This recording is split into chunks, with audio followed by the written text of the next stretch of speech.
Welcome to FPL Banter podcast. We got myself, Mopey. We have Swabbers. Wait, how's it going? And Woody. Hello. And how did everyone do in their game week? Oh, here we go. Sorry, the proud daddies here. The poodles were not happy about how I did in my game week. Yeah, I didn't want to bring it up, but as long as we're on the subject. Yeah, not good. Yeah, no, I had a very bad week, which it happens. When you stick with the team, good weeks, bad weeks. So I'm expecting a bumper week next week, which is basically this week. So Is that how it works? Yeah, if you have a bad week, you're guaranteed a good week. I wouldn't say I guarantee it, but it's more likely, sure. Okay. So I unfortunately did. I jumped on the bandwagon, jumped on a train, which I maybe shouldn't have for my captain. I went for Gundogan, who didn't deliver. He only had 3 points this game week. So not great. It's actually the curse of the 3 week Gundogan points thing, where he registers for 3 weeks and then doesn't register the fourth. I mean, the fact that you didn't know that. I mean, the fact that that's a clear pattern that has happened once this season.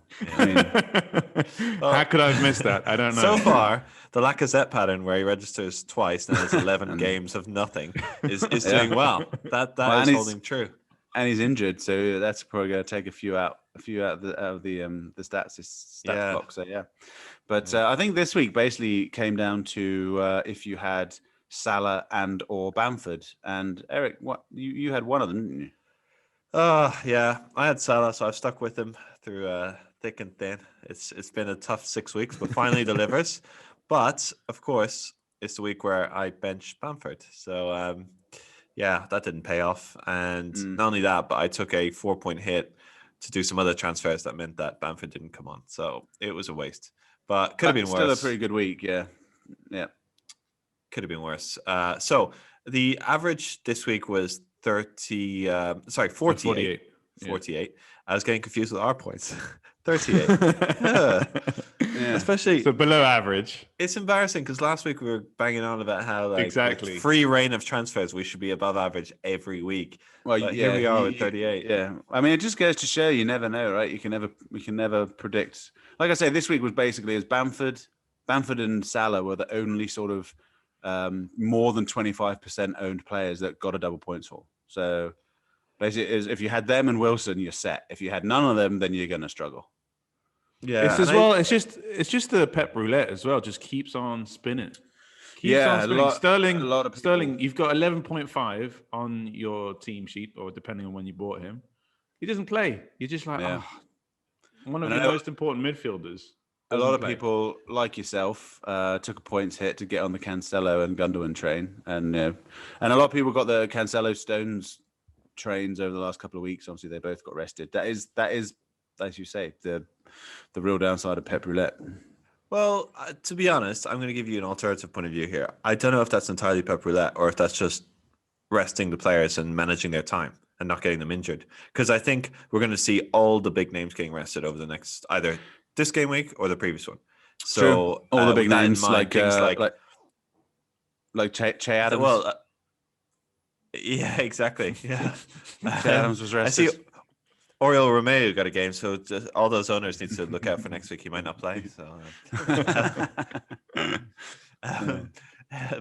but yeah, I just think we always bang on about the deep bench and all that, and look, it was pretty obvious this week. But I do accept trying to predict Pep what he's going to do. I mean, he just rested Cancelo, so will Cancelo play now, or will he keep him rested again for the big game at the weekend? Don't know. So, I mean, and also. To go along with the Pep Roulette, do we now have the Tuchel Tombola? Oh, don't. I like it. Yeah. I like the coining of that term, actually. Mate, Tuchel Tombola. You just don't know. Is it Alonso? Yeah. Is it Chilwell? Is it James? Is it Aspley? Is it both? Could it be both? I mean, I tell you what as well. Hudson, your boy, he seems to be the apple of Tuchel's eye, doesn't he? 2 games in a row, playing well. So that's another one to keep an eye on. I think Mount as well. Mount only started the second game out of the two that Tuchel took responsibility for, but he looked good. I like the look of Mount personally. Yep. But as we discussed off air, I think we still have to wait a little bit longer a little bit longer to see if to see who he kind of sticks as his first team, really, because I really have no idea. I think, even Werner, Abraham, I mean, Alonso's back in it now. Yeah, Alonso. I mean, in from the cold, and remember Zuma at the start of the season getting all those headers, and everybody's like, get on the Zuma train. He hasn't played in ages. So Jorginho seems to be reliable as well. Seems to be quite a crucial part of his plans because he's played, I think, both games. But as you said, I think wait a few weeks. Wait until this really busy compact. Because that's the other thing. Even if he does like a team, the rotation element, you'll be like, oh, he actually does prefer Chilwell. And then, oh, no, it's just because of rotation. Yeah. So, I think you got to, wait till like the next round of Champions League has come and gone or something like that. And then see what he's playing with. Just to point out that Chelsea obviously have a difficult fixture coming up, Spurs on Thursday, but after that it's smooth sailing basically, and so Azpili might be a good. But that's the thing. I mean, because also he just played, and he won't have the same match fitness because he hasn't been playing. So, and he's played 2 games in a row coming back from that big break, and so. Do you think he'd get rested against Spurs? I mean, it seems a bit of a weird game to rest him for. But then surely if he plays 90 against Spurs, he can't then play against Sheffield United. Yeah. But there's no better feeling than holding or owning a guy like Azpili, and he scores, gets a cleanie, and gets taken off 20 minutes before the end just to prevent any last-minute non-cleanie situations. That is true. I mean, and that's what he got. And I mean, that's amazing. It couldn't be better owning a defender like that. So if that keeps happening, if James is just basically start playing number 2 now to Azpili, then it could be a good chat. Well, no, Azpil still played 90, didn't he? Because James came on for Hudson Odoi. Oh, did he? He went right wing back. I think, as one of the boys on Match of the Day pointed out, and I sort of agree, I think it depends on how he'll set up, depends on the opposition. He'll play the same system, but if he wants a bit more of defensive-minded fullbacks, he'll probably go with Chile and James. If he wants offensive-minded, he'll go Alonso and Hudson Odoi out wide. Which is just, again, it's too early to tell exactly what's going to happen. Tombola, mate. It's the Tuchel Tombola. I love it. Yeah. So just a quick recap of our points then. So we were there with Chelsea with Mendy and goals. That's about the only place we were because everything else was everything else apart from Barnes, my boy Barnes. Everything else was just and our boy Grealish. Yeah. Liverpool. We had Trent, we had Dean, we had Cancelo. Disappointing. And our bench, which was supposed to be deep, was actually very shallow because no one came on. All zeros, yeah. I think a lot of people are in that situation. Come on. Yeah. I think the big takeaway from this game week, are we saying that Salah is definitely back? I mean, those finishes were another level, really.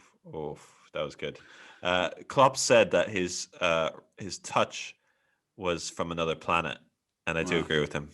Yeah. It was true, but this is what we were discussing this off air, and I think it's a discussion we need to bring up now. Is it worth? I mean, if you have jumped off the Salah train, is it worth getting back on it? Is he going to be rested? Is Mane going to be fit enough to play in his position, or what do we think? This week's a tricky one to buy Salah because if you'd have followed my advice last week, you would have bought him last week because that's what I said. I said this would be the week he'd get his points, and he did. So I would say just with rotation and the amount he's been playing, risky if you're going to be selling someone like Sterling who is completely rested, or Mane who might have been rested or injured. We're not quite sure how bad that injury is. I think this week's a risky one to get. He's gone back up to 12.6. I feel like 221,000 people got that price soaring overnight. Yeah. Okay. Well, look, it's a very, very busy schedule at the moment. We've got games during the week and we've got games at the weekend. So should we get onto the team then? Yeah, let's go. Let's do it. All right. So every week we do a team 100 mil budget, fits in a wild card, and we aim to give you the best players for that week. And clearly, we don't always achieve that. So this week is different. We're back. Okay. With all that said, starting us off in defense. I did it last week, so I nominate Woody. Yeah, I get nominated. Okay, yeah, all right. This is because it's sort of slightly contentious. On one of them, I got voted down. But so we're going with a 3-4-3 this week. So the three starters at the back, or with the goalkeeper. So we've got Leno in goal. Bit of discussion. I just think Wolves look a bit flat at the moment, and Arsenal have been keeping some pretty good cleanies. I haven't actually watched the Wolves games. Has William Jose done anything or not really? I mean, he's had a couple of chances. I mean, he's obviously brand new and is still bedding in, but you know, teams just go through these dips, like Liverpool did for a few games, and like City for a bit at the start of the season. Like, you know, I mean, I think they're just going through their dip, and they've got no energy, no, you know what I mean? They're just not gelling, and it's at both ends of the pitch, and obviously there was a bit of rotation as well. Like Kilman was back in and stuff. So, yeah, it was just they've had a run of tough performances or poor performances. So you can't judge a single player. I mean, I think he'll be good. He will be a good understudy to Jimenez, better than Fabio Silva because he's got more experience. But I wouldn't go buying him, and I wouldn't expect him to do particularly well this week. But you know, it's always a bit of a punt with the defenders. But going for so we've got three at the back starting. João Cancelo, away to Burnley and was rested, got full 90 rest. And with Pep Roulette, there's always a risk he might get rested again for the Liverpool game. But you know, that's where the deep bench comes in, and he's been in really good form. Same as our next player, has been in really good form. Wan-Bissaka, clean and 2 bonus points at the weekend against Arsenal, and then home to Southampton, who have also been. He's a good player. Like, there's no doubt about it. It's just that for some reason United's defense hasn't been great, but he is a good player. He is good. He's working on his end product. This is the thing. I think a lot of people are saying this, and a lot of the commentators in France, for example, are saying that he needs to work more on his delivery and his movements and passes in the final third, because defensively he's great. Yeah, but and he has been. He has been getting better. He's still room to go, but you know, home to Southampton again, they're going through a bit of a flat patch. That being said, they should have had the offside against them.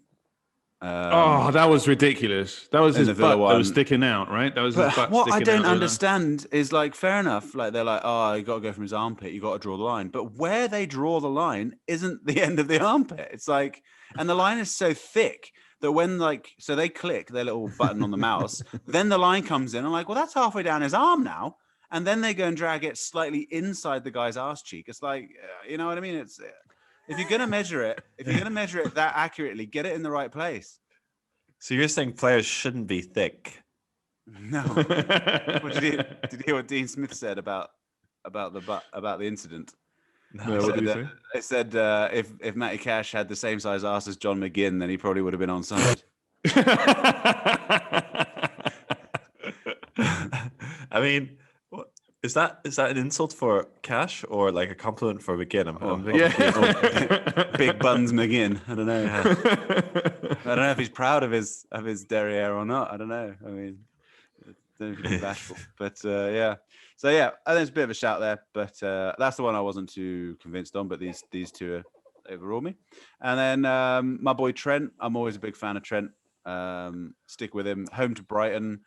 What is it you like so much about it? Is it his laziness or the fact that he doesn't get any points this season? Come on. He's back. He's back. Like, it's the fact that he assists the assist. That's what you like about his him, right? forward play is back to what it was before, and they've got it's a nice fixture this week. So I think, Woody, I'm sure you saw during the Liverpool game yesterday. He passed it to Shaqiri, who then assisted Salah. But not only that, he also passed it to Curtis Jones, who assisted Salah. So he assisted 2 assists. So he did assist, I think those count as key passes. So I think if they'd have kept a clean sheet, he might have been in line for some BPs. But then, you know, classic Liverpool right at the end. They've got Oxlade, Chamberlain, marking Dawson, or not even marking him, like standing near him and then losing him. And then so, I mean, I don't know what they expected to happen out of that matchup, but yeah. So that cost me probably 10 points anyway.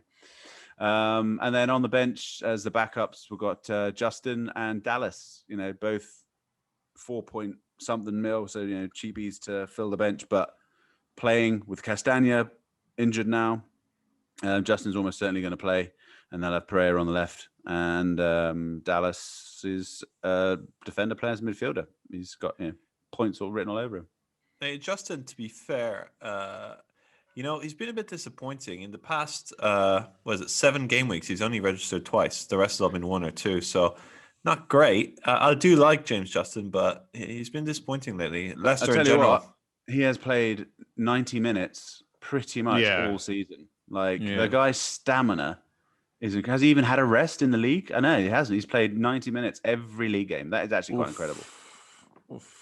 Yeah. I think the only person that did that last season was Nick Pope, or one other season, maybe the season before. I think it was last season. Speaking of Nick Pope, I was actually thinking as a punty goalkeeper, getting Popey in against Man City. Well, he is going to face a lot of shots, right? So and he is going to save a few.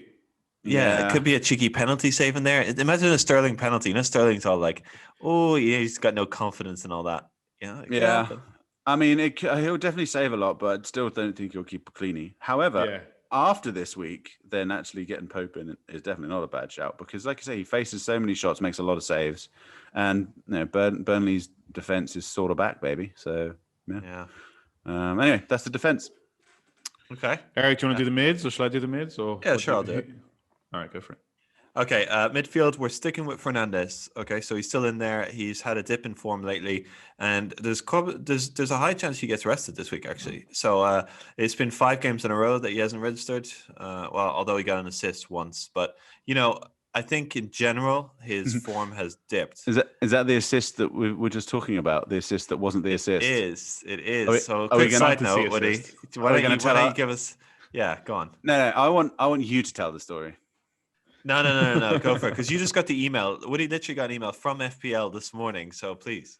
Okay, so I have a bit of a reputation for getting livid and writing emails to companies and people and stuff when they've basically been incompetent. And so FPL have had a few. And they got one the other week asking them to explain exactly how Fernandez's assist to Cavani was Fernandez's assist, as the rule clearly states. If the ball is significantly deflected, it's an assist unless the ball is significantly deflected by a defending player, and it is actually a greater than 90-degree deflection, or is in like a 90-degree deflection. So it's like, how is that not significant? They don't always email me back, but they did email me back. And they basically said, after some deliberation, Fernandes was awarded the assist, a fantasy assist, not an official assist, because the official statisticians haven't recorded it.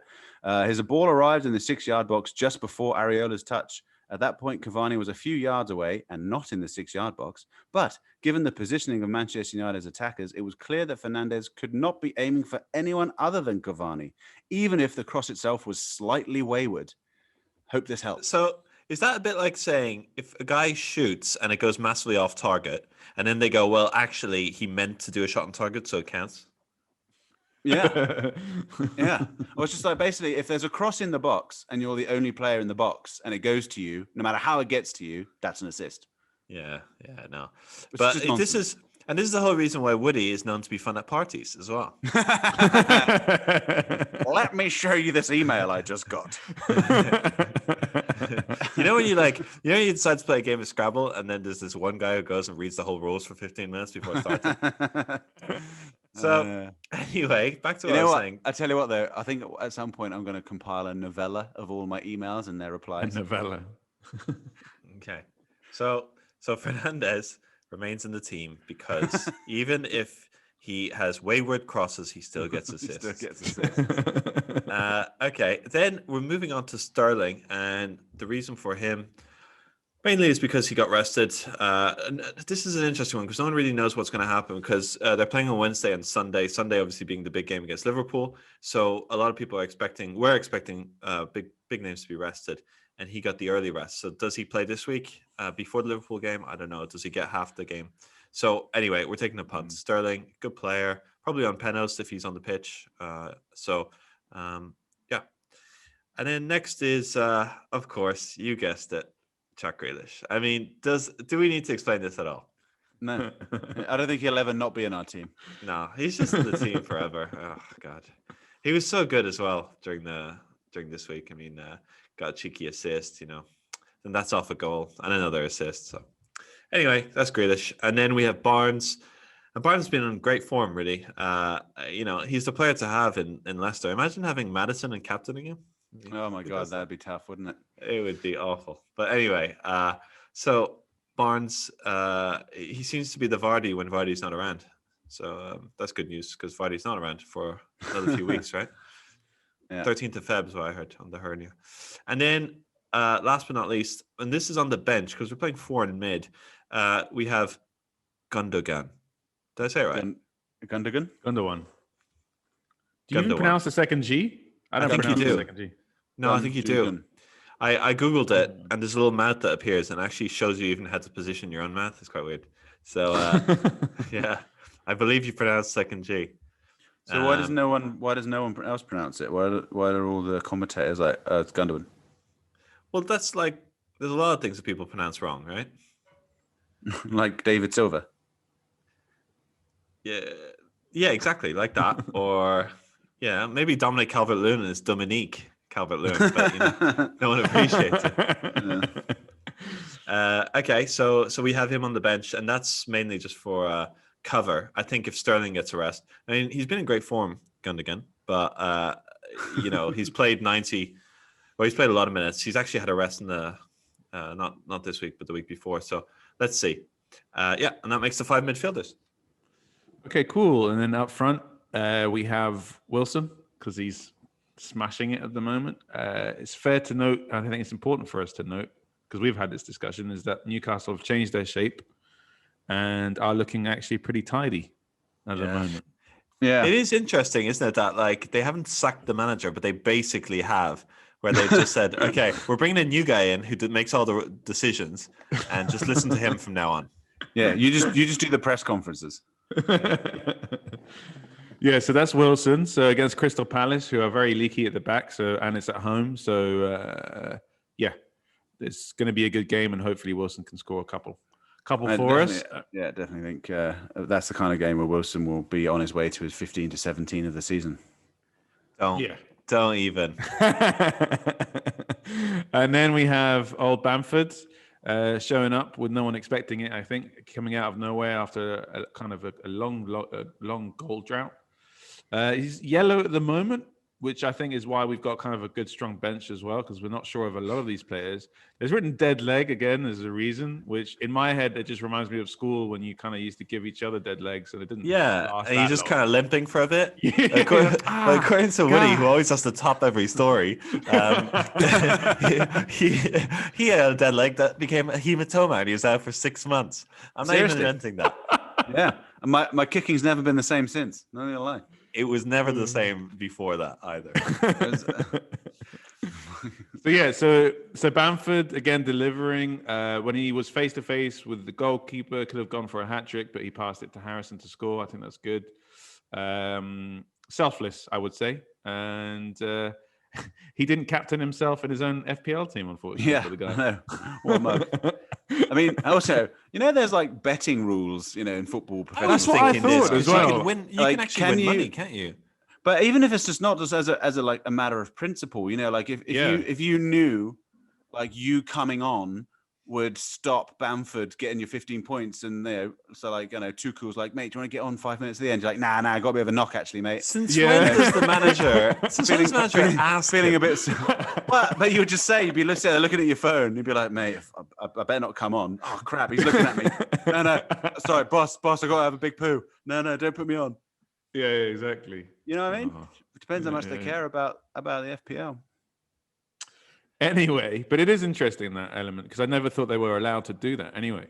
And then we've got finally up front another third striker is DCL, Calvert-Lewin. Against Leeds, again, very scory. And I do think that Dominique is due some points, isn't he? Old Dominique, yeah.